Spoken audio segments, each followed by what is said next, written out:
បាទសូមជម្រាបសួរបងប្អូនទាំងអស់គ្នានិងប្រិយមិត្តទស្សនិកជនទាំងអស់ដែលតែងតែចូលចិត្តនិងគាំទ្រក៏ដូចជាតាមដាននៅកីឡាបាល់ទាត់ហើយសម្រាប់ថ្ងៃអាទិត្យនេះគឺ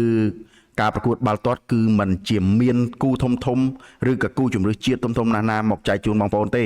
ប៉ុន្តែសម្រាប់ FIFA Day អាចនឹងចាប់ផ្ដើមនៅក្នុងថ្ងៃស្អែកនេះហើយជាមួយនឹងព្រឹត្តិការណ៍ជម្រុះ World Cup ក្នុងទ្វីបអឺរ៉ុបឬក៏ទ្វីបអាស៊ីមកចែកជូនបងប្អូនតែកុំឲ្យស្ងាត់ Channel របស់ Admin ថ្ងៃនេះ Admin ក៏សូមធ្វើការមកចែកជូនបងប្អូនចំនួន2គូ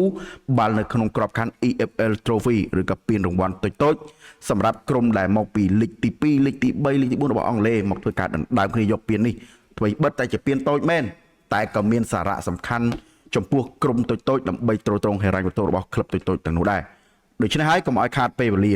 សម្រាប់បងប្អូនដែលតាមដាន Admin មកទស្សនាពីគូដែល Admin ជ្រើសរើសមកក្នុងថ្ងៃនេះដោយគូទី1ដែល Admin នឹងជ្រើសរើសហ្នឹងគឺក្រុមទី1គឺក្រុម Stevenage នឹងបើកកីឡាដ្ឋានរបស់ខ្លួនឯងស្វាគមន៍ក្រុមភ្ញៀវ Bromley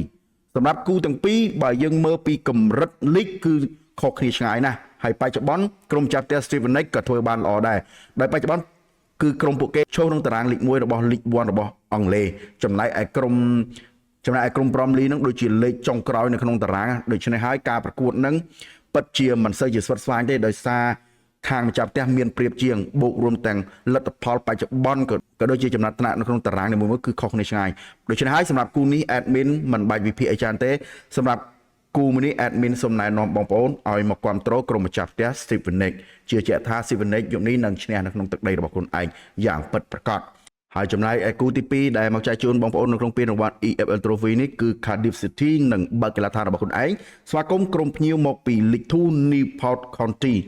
សម្រាប់ក្រុមម្ចាស់ផ្ទះ Cardiff City មួយរយៈឬពីររដូវកាលចុងក្រោយនេះដូចជារៀងយ៉ាប់បន្តិចដោយសារបច្ចុប្បន្នក្រុមពួកគេបានធ្លាក់មក League 1របស់អង់គ្លេសហើយប៉ុន្តែលទ្ធផលនៅក្នុងការជួបជាមួយនឹងក្រុមចំណូលថ្មីនៅក្នុង League 1ហ្នឹងគឺ Cardiff City នៅតែធ្វើបានល្អដោយបច្ចុប្បន្នរូគេស្ថិតនៅលេខរៀងទី3នៅក្នុងតារាង League 1របស់អង់គ្លេសចំណែកក្រុមដែលត្រូវមកជួបជាមួយនឹង Cardiff City ហ្នឹងគឺក្រុម Newport County គឺជាក្រុមដែលមកពី League 2របស់អង់គ្លេសហើយការប្រកួតរបស់ក្រុមភ្ញៀវ Newport County ហ្នឹងក៏ធ្វើបានល្អដែរដោយបច្ចុប្បន្នក្រុម Newport County ស្ថិតនៅលេខរៀងបាតតារាងឬក៏លេខរៀងទី23ក្នុងតារាង League 2របស់អង់គ្លេសដូច្នេះហើយយប់នេះប្រកាសណាស់ច្បាស់ណាស់គឺជាភារកិច្ចដ៏ពិបាកសម្រាប់ក្រុមភ្ញៀវដើម្បីទៅជួបជាមួយនឹងក្រុមម្ចាស់ផ្ទះដែលមានឈ្មោះ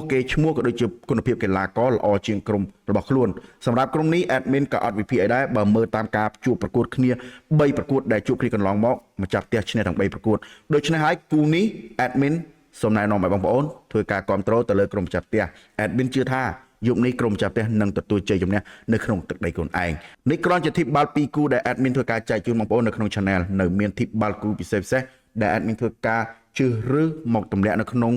ក្រុមរបស់ Admin បើសិនណាជាបងប្អូនមានចំណាប់អារម្មណ៍នេះអាចមើលបានណាតោះនេះក្នុងក្រុមរបស់ Admin មានសមាជិករហូតដល់ 1800 នាក់